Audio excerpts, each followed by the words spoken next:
On our first day, we took the train and bus from Munich to St. Christina in the Grödnertal and hiked in 9 kilometers or 6 miles to the Langkofel hut. We reduced our total ascent a bit by taking the chairlift from St. Christina to Monte Pana, but still had to climb up 900 meters or 3,000 feet to the hut. The trail is easy and well marked. The Langkofel hut is a bit rustic and has the flair of the old Dolomite huts. The views, however, are outstanding.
On our second day, we hiked around the Langkofel group to the Hütte in 14 kilometers or roughly 10 miles, with 600 meters or 2,000 feet up and down. We encountered lots of people once we reached the Sellerjoch and beyond. The trail is easy and there are many huts for lunch along the way because this is a popular day hike. This is also a classical high route without any major ups and downs, and we had great views of Geisler, Sella, and Marmolata mountains.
On our third day, we hiked from the Hütte to the Violet Hütte in 17 kilometers or 11 miles with 1,000 meters or 3,000 feet up and down.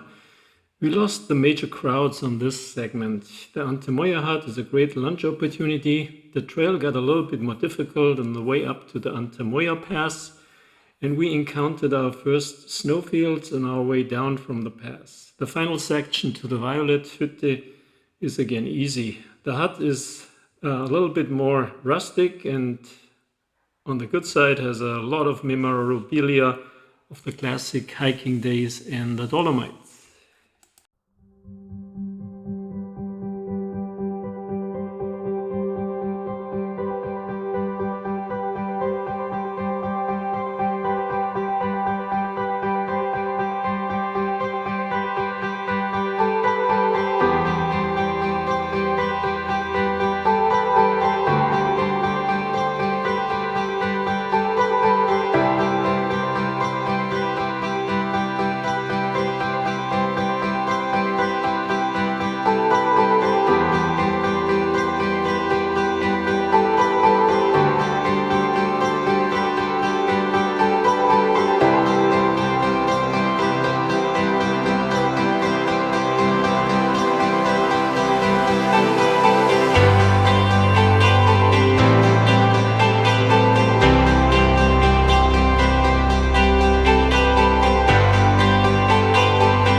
Fourth day we changed our original plan due to too much snow on some of the passes leading to the Rosengarten Hütte.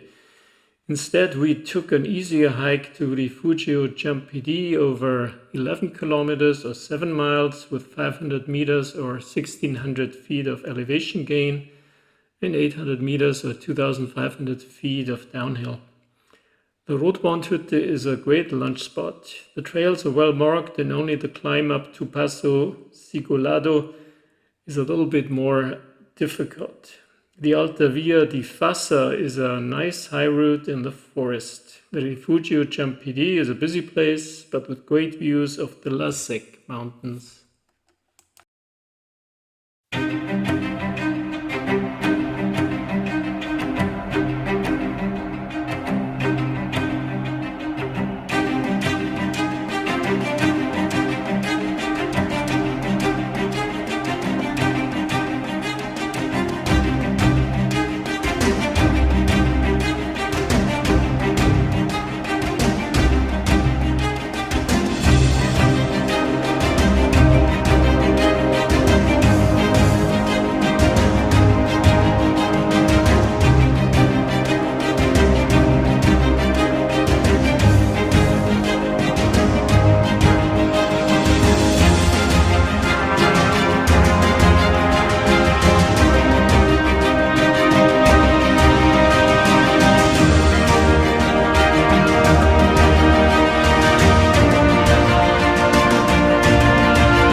On our next day, we did a long hike from Refugio Jump PD to the Tirsa Olpelhütte.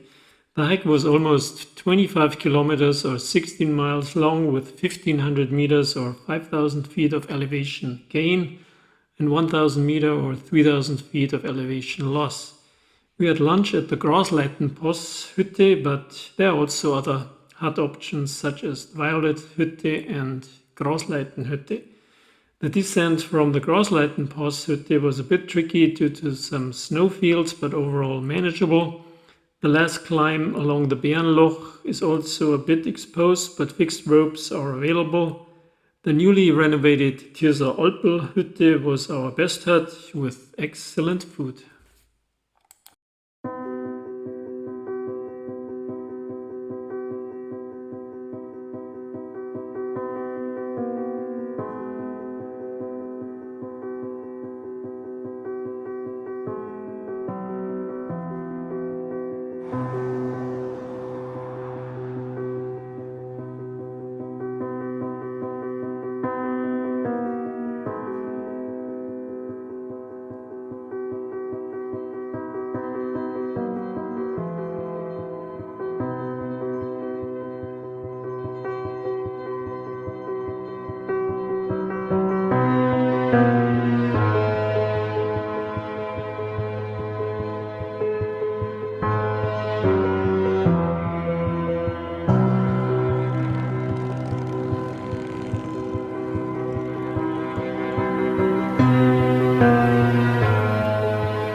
The trail from Tirsa Alpelhütte to the Schlernhäuser is only 6 kilometers or 4 miles long, with only 300 meters of 1,000 feet up and down.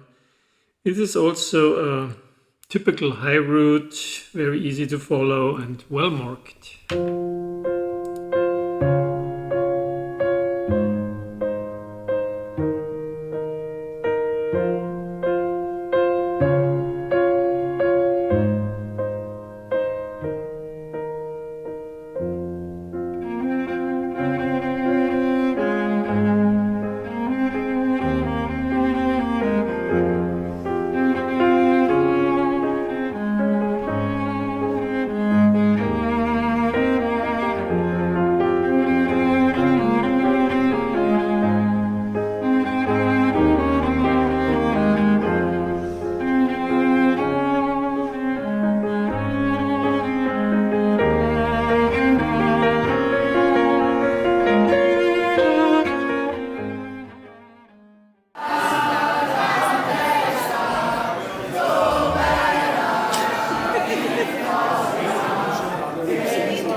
On our last day, we hiked from the Schlernhäuser to the small village of Kompatsch on the Seiseralm.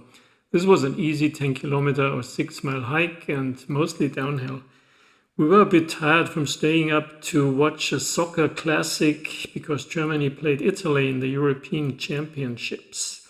This was a very special event and all hut regulations were ignored because the Italian national team played one of their arch rivals, Germany.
Overall, this was a great hut-to-hut hiking trip in the Langkofel Rosengarten and Schlern regions of the Dolomites. We did this trip in mid-June and encountered the usual snowfields, which caused a change in the original plan. When we had snowfields, then they were not too dangerous, so we could find an alternative way in the rocks in the screen nearby. We were lucky with the weather, but had late afternoon thunderstorms a few times. The huts were busy and varied in quality, the food was always good as you would expect when you are in Italy, and we even saw the Seiseralp Marathon.